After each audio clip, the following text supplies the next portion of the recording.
The memory map of the F18A is, not surprisingly, simple.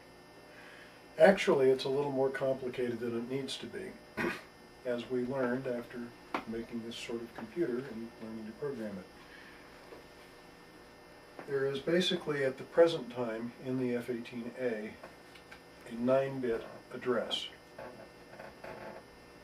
The first 128 values of that address are reserved for RAM, the next 128 are reserved for ROM, and the following 256 are decoded for I/O and register addressing.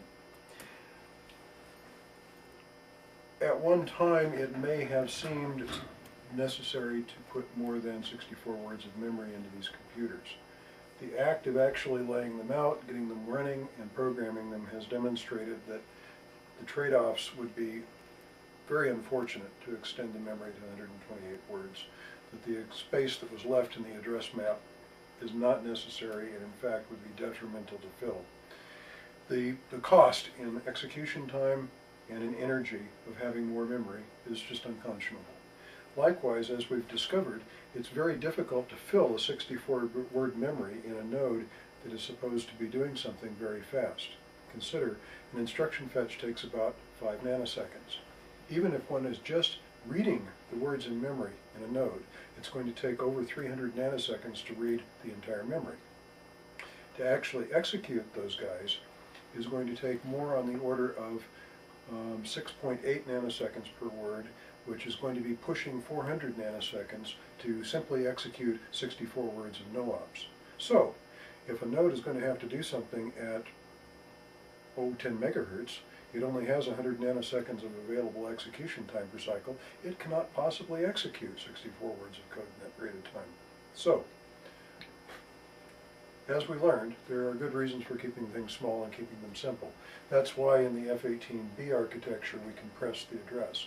The way it is right now, though, is that RAM is addressable as 0 through 7F. You will see a second copy of the RAM starting at location 40 hex. Don't let this worry you. Incrementation of the address in A across this boundary does not produce any deleterious effect. A increments from 3F to 40 when you're doing incrementing fetches and stores.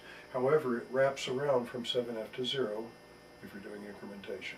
Similarly, if you're in ROM, the incrementation goes across the first into the second copy, but it wraps around at the beginning. So FF wraps to 80, F7F wraps to 0.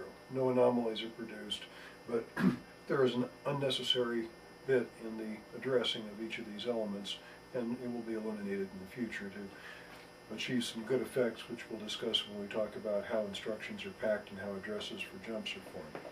Finally, the decoding is very sparse inside of the I/O ports and registers area, but it needs to have a certain amount of headroom in there because there's combinatorial addressing of communication ports, again, which we will be discussing at a later time. That's all there is to the address map. I/O is a register, its address is inside this area. Other peripherals, if the node has them, are addressed by things in this area as well.